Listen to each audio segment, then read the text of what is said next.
कहा जाता है कि जब गोस्वामी जी का जन्म हुआ तो जन्म से ही उनके 32 दांत थे। जन्म लेते ही बच्चा रोता है, लेकिन गोस्वामी जी ने राम बोला, इसलिए उनका नाम पड़ गया राम बोला। गोस्वामी जी की जन्म लेते ही कुछ समय पश्चात उनकी माता चली गई। माता चल बसी। उसके पश्चात कुछ समय बाद पिता भी चल बसे। तो अब माँ का प्यार पाया नहीं, पिता का प्यार पाया नहीं, कोई लालन पालन करने वाला नहीं बचा, तो गांव वाले लोग उन्हें अभागा कहने लगे। धीरे धीरे गोस्वामी जी बड़े हुए तो परिवार के लोगों ने उनका विवाह करा दिया। विवाह हुआ रत्नावती से।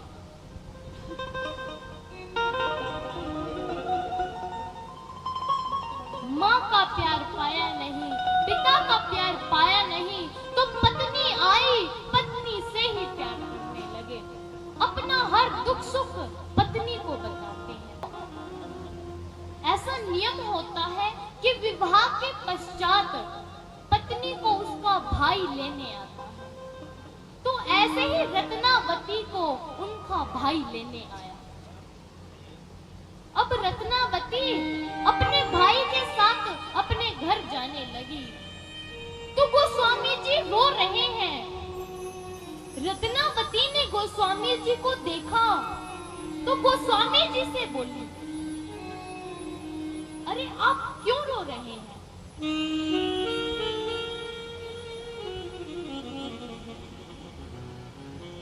गोस्वामी जी बोली, मैं तो इसलिए रो रहा हूँ, आप मुझे छोड़कर जा रही हैं। रत्नावती बोली, अरे मैं तो 4-5 दिन के बाद वापस आ जाऊंगी। इतना सुनकर तुलसीदास जी तो और जोर से रोने लगते हैं। लेकिन रस्म तो निभानी ही थी। रत्नावती अपने भाई के साथ चली जाती है। गोस्वामी जी रोते रहे।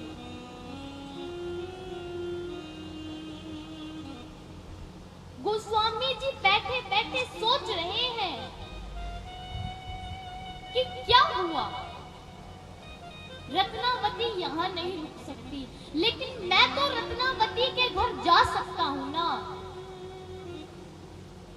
अब सुबह ही तो रत्नावती का भाई उसे लेकर गया था। शाम को गोस्वामी तुलसीदास जी भी अपनी पत्नी के घर जाने लगते हैं। बारिश का महीना था, सभी नदी नाले पानी से लबालब भरे हुए हैं। रात का समय था। तुलसीदास जी चलते जा रहे हैं, चलते जा रहे हैं। बीच में एक नदी आती है। रात का समय था, कोई नौका नहीं लगी हुई थी।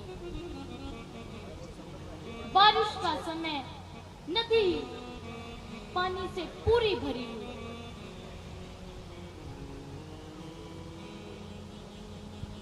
गोस्वामी जी नौका देख रहे हैं, लेकिन कहीं नौका नहीं दिखाई दी। बाद में एक मुर्दा बहकर आ रहा था। बारिश का मौसम था, बाढ़ आ रही थी, तो कोई बेचारा बह गया होगा। गोस्वामी जी अपनी पत्नी के प्रेम में इतने पागल थे कि उस मुर्दे को ही नौका समझ गए। सोचने लगे कि मेरी पत्नी ने तो मेरे लिए नौका भी भिजवा दी।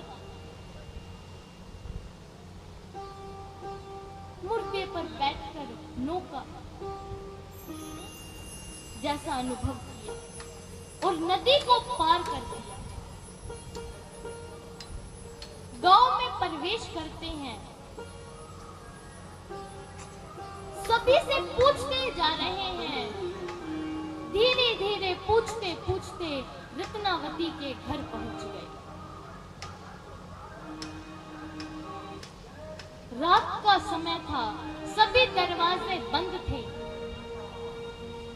लेकिन जब गोस्वामी जी ने चारों ओर घूमकर देखा तो ऊपर के कमरे में दिखाई दिया कि वहां रोशनी हो रही थी। तो गोस्वामी जी को लगा कि यही मेरी पत्नी का कमरा होगा।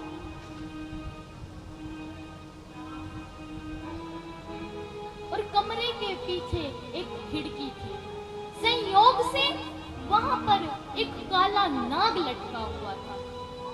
गोस्वामी जी ने जैसे ही काले नाग को तो उन्होंने सोचा कि अरे देखो, मेरी पत्नी ने तो मेरे लिए रस्सी भी भिजवा दी। काले नाग को पकड़कर ऊपर चढ़ गए,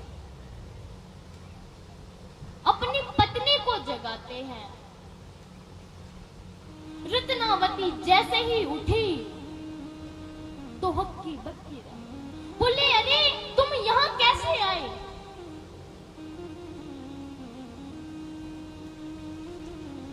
गोस्वामी जी ने सारी बात रत्नावती को बताई कि मैं तुम्हारे बिना नहीं रह सकता। मैंने सोचा कि क्या हुआ, तुम मेरे पास नहीं आ सकती, लेकिन मैं तो आपके पास जा सकता हूं, इसलिए मैं यहाँ आ गया। रत्नावती ने गोस्वामी जी को समझाया। बोले, देखिए, आपने संसार की इस तुच्छ स्त्री से